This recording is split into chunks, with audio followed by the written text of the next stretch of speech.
Aujourd'hui, je vais vous présenter une team Temple du Chaos Feu pour faire G3 avec des mobs free-to-play et pas tant de runes. Alors, déjà, on part sur une team classique avec double break def et des knockers. J'aime bien utiliser Siek. Je trouve que c'est mieux que Déborah. Tu gagnes souvent 2 ou 300 000 de dégâts en plus, vous allez voir après.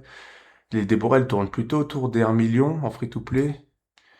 D'après ce que j'ai vu, le siècle, il est en double fight broken. Faudrait que je le mette en triple fight, mais j'ai pas encore les runes. Avec dégâts sur feu, globalement, tout le monde va être dégâts sur feu et DC ses premières attaques, ou suivant le plus effi. Des, attaque buff effect, c'est une bonne stat. T'as une Elea en double fight broken. Un Karka en rage, classique. Une Mina en rage. Et un Andra en rage. Pareil, dégâts sur feu, des premières attaques. Elle est, ouais, attaque up effect. Ça scale bien vu qu'elle tape sur S1 et S2 fort. Donc les deux sont utiles. En team 2, on a la classique Twins, Wai et Double Knucker. Gojo Feu, c'est mieux que Lucas ici si vous avez. Et Lucas, comme ça, vous pouvez le mettre en team 1 et faire une team plus classique. Mais comme ça marche bien, ça suffit pour avoir des bons scores. T'as une Wai en double fight blade qui est globalement offensive. Elle est capée AQ. Vu que c'est 35 d'AQ, ce qu'il faut, c'est important.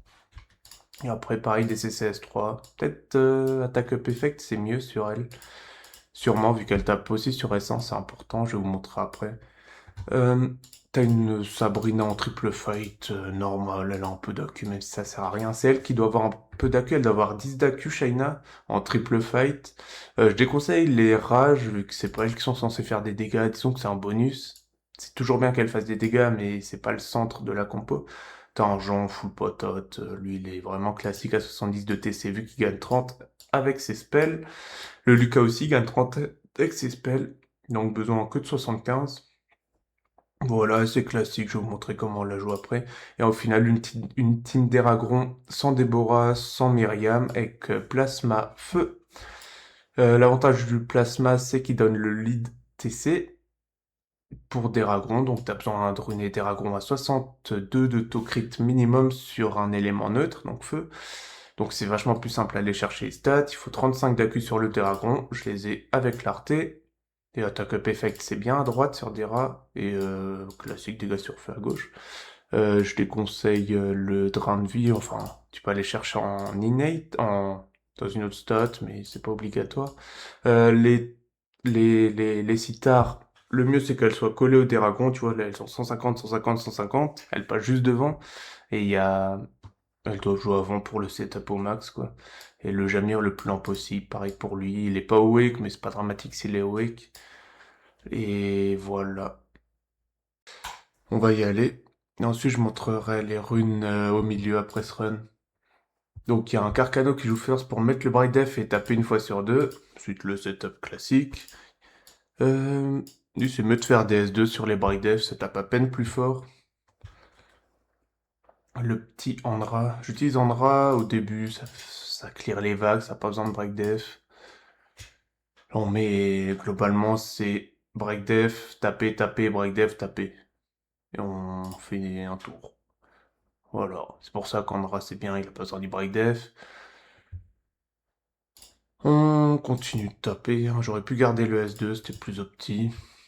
Vu que pour l'instant il y a Andra suffit pour qu'il les wave. Je vais faire un S1. La team 1, l'objectif c'est de faire plus d'1 million, vous allez voir. Le principal source de dégâts, ça va être des Dragons à la toute fin. Ici, on essaie juste de maximiser le score, d'aller à la wave la plus haute. C'est où la wave? Je sais plus. Là, S1, on a encore besoin que du S1, oui, c'est ici. En haut à gauche. On continue, on tape, on tape. On met un max de buff attack. Là, le souci, c'est qu'on va pas tuer avec le Handra. C'est pas grave, on panique pas, on continue. Un petit S1, ça fait mal. Ah, pixel, je peux le réduire, S3. Bon, la team 1, elle est classique. C'est mieux de mettre Lucas, de dégager Carcano Andra. Déborah, je suis pas fan. Tark, j'aime beaucoup. Tu vois, ça fait des bons dégâts. Déborah, j'aime pas du tout. J'ai l'impression que tous ceux qui ont Déborah, ils font du 1 million. Alors que je fais 1 million 2, 1 million 3. Donc, je déconseille Déborah. Mettez Siek. C'est beaucoup mieux. N'hésitez pas dans les commentaires à donner votre avis, à poser des questions surtout, on répond. Il y a le Discord dans la description. Là-bas, globalement, on aide tout le monde. Petit S3, il fait mal le S3 de Elena. Si vous cherchez un break dev, vous mettez soit Lorraine, soit l'Aprilia O. Je sais plus son nom, mais l'Aprilia O. Là, on va resetup, on fait un S2 vu que ça fait plus mal que le S3 sur breakdev. Et on va tempo tranquillement jusqu'à la fin. Ensuite, il y a quelques petites techs à connaître un peu partout. Vous allez voir. Boum. Normalement, c'est une team qui peut facilement faire du 12 millions, mais c'est ultra dépendant des dragons pour le coup. Là, cette team, elle va globalement faire tout le temps au moins 1 million 1 million, enfin entre 1 million 1 et 1 million 3. Mais des dragons, ça peut être de 200 000 de dégâts à plus de 10 millions. Le gap est énorme. Là, il va taper, c'est chiant. La run n'est pas folle. Après, c'est quoi, c'est pour le break dev, c'est pas dramatique dans tous les cas. Euh, Petit S1. Là, on a le Carcano qui tape, tu vois, on monte très vite au-dessus d'1 million. C'est une team que j'ai cook. Et ça fonctionne plutôt bien. Enfin, Mina, c'est fort dans tous les TDC. Ah, j'étais pas full life du coup. Et là, petit S2 pour finir. Ok. Niveau runage. Tu vois, 1 million 3, c'est pas mal. Niveau runage, on a une Priléa. Là, globalement, il faut avoir perma buff attaque et tabasser le boss. C'est assez facile comme plan de jeu pour l'instant. Je vais faire S1. J'aurais dû S2. Misplay.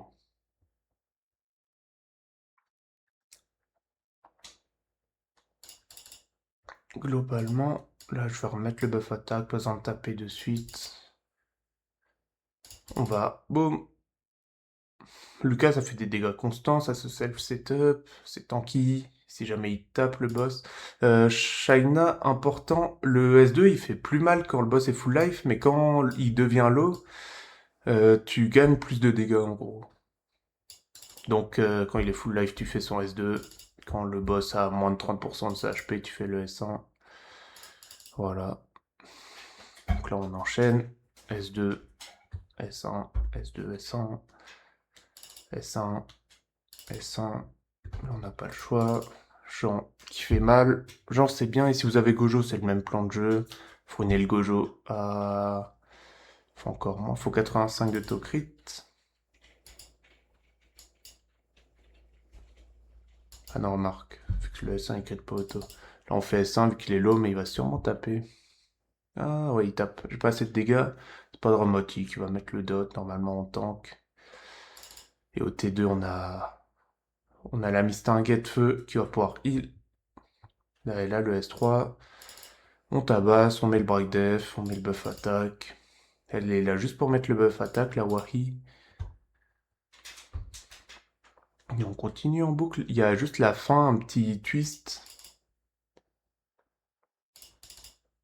Petit twist à la fin. C'est vrai que c'est mal monté. Petit twist. On continue globalement. La Sabrina, elle fait perma S2, vu que dans tous les cas, elle a 2 tours de CD. Et la Shaina, ça dépend. Là, on tue sur essence. C'est pour ça qu'avoir une Wai offensive, c'est trop bien. Tu peux finir le boss, éviter qu'il te tape sur un S1. Donc vraiment, si vous n'avez pas de fight, c'est important d'en avoir. Essayez d'aller en farm ou d'en prendre dans certains events. Là, malheureusement, il vient de finir, mais il y a un event où tu pouvais choisir plein de runes avec les 250 points. Et c'est vraiment worth de prendre fight dedans, vu que juste une héroïque, ça te met bien. On va continuer. Petit S1, patate, patate. Là, ça meurt normalement le boss. Oui, ça tape très très fort sur S3. En plus, elle step toute ta team. Ça met le break def, c'est trop bien. Continue S2. Là, ça va. On va rentrer dans les choses sérieuses. Je pense que je vais arrêter assez tôt. Genre limite. Et il y a une strat aussi. Que j'ai découvert il y a pas longtemps. C'est que quand tu tapes, mais que tu arrives à live avant que ton tour prenne fin. Par exemple, là, je tape, je fais les dégâts, mais mon tour a pas pris fin, tu vois. C'est encore la barre en dessous. Ça va pas compter comme de la barre d'attaque prise par le boss, mais t'as quand même les dégâts. Donc là, pour bien setup ton Déragon, tu vas live maintenant. Tu vois, je pourrais attendre un peu, mais c'est un peu greedy. Est-ce que j'attends un peu? Non, je pense pas. Sinon, il y a la Wai qui va jouer. Donc là, je préfère arrêter très tôt pour mettre le Déragon dans les meilleures conditions possibles. Le Déragon, les runages, c'est assez basique. C'est du full vampire, broken ou blade, ça dépend de vos runes. J'ai un plasma qui donne le lead to crit, qui donne un boost. Des Miri qui sont split une pile poil devant le... Je vais le dire après ça. Je vais faire du montage, je vais découper ça. On a... Donc on est sur Break Def. On a d'abord les deux sitters qui jouent, qu'importe leur turn order. C'est peut-être... Non, ouais, qu'importe. Ensuite, on a Dragon qui doit jouer, qui fait S2 sur Breakdef. C'est pour ça que le Breakdef est intéressant. Tu peux directement S2 dessus et reprendre ton tour. Et ensuite, là, c'est la machine Dragon qui part, hein. L'objectif, c'est d'avoir les Breakdef tour 1. Si tu les as tous, t'es numéro 1 mondial. Si tu les as pas tous, tu dois recommencer en boucle la run. C'est dommage. Mais bon, c'est le mode de jeu. Et dès qu'on a un Breakdef, on n'hésite pas à S2. Il y a quelques fois où il faut S2 sans Breakdef, soit pour gagner des dégâts vu qu'il est pixel HP, soit pour pas se faire cut. Pour l'instant, ça part bien. On va hop, hop, on se stud, vu qu'il a un passif qui augmente les dégâts de 20%, donc on essaye d'en profiter un max. Et c'est là où ça va compter. L'objectif, c'est d'avoir tous les break dev. Si on en loupe un, ça peut être vite la sauce. Et on continue, hein. S1, S1, S1, S2, S1, S1. Là, pour l'instant, j'ai de la chance. Mais ça va pas être ça toutes les runs. J'ai déjà fait 4 runs depuis le début. J'ai loupé les 4. J'ai pas fait Breakdef, nice. Là, il est sur Breakdef, qu'importe ses HP. On tape, ça fait 400 000 de dégâts en plus. Breakdef, dommage. Breakdef. Ah, là, il Breakdef pas. Ok, ça va, il joue. Je fais S2, comme ça je gagne mon tour et elle code pas de suite. C'est pas dramatique. J'ai eu un peu de chance. Oh, j'ai aucun Breakdef. Ah, c'est quoi, c'est le dot. Ah, ça va être lose. Malheureusement, j'ai perdu. Mais je vous jure, c'est bien. En fait, faut juste avoir la run où les breakdevs se posent, où là, il m'a crit. C'est peut-être intéressant d'avoir un Déragon un peu tanky. Pas trop, faut pas abuser. Mais juste pour tant quand il tape. J'ai l'impression que c'est très dur de faire un bon score. Faut vraiment avoir une bonne shot. Sur mon meilleur temps, pour l'instant, j'ai fait J'ai fait 5 millions que sur les dragons. C'est pas excellent, c'est améliorable largement. Ça adhère pas à un moment. Mais la team avec Myriam, elle peut marcher, mais globalement, t'es moins stable. Vu que Dragon, avec le Lithocrit, c'est plus simple à ruiner, et ça fait autant de dégâts au final, vu que tu peux mettre plus de DCC, plus d'attaque, et plus d'AQ potentiellement. Et donc, bah, tu fais autant de dégâts et t'as le passif du plasma qui va s'activer quand il est stun, donc tu gagnes quelques dégâts au final. Donc je déconseille Myriam si vous avez le plasma. Après ça dépend de vos runes, si vous avez beaucoup de tokrit sur toutes vos runes ou beaucoup de DCC, ça peut changer. Et voilà.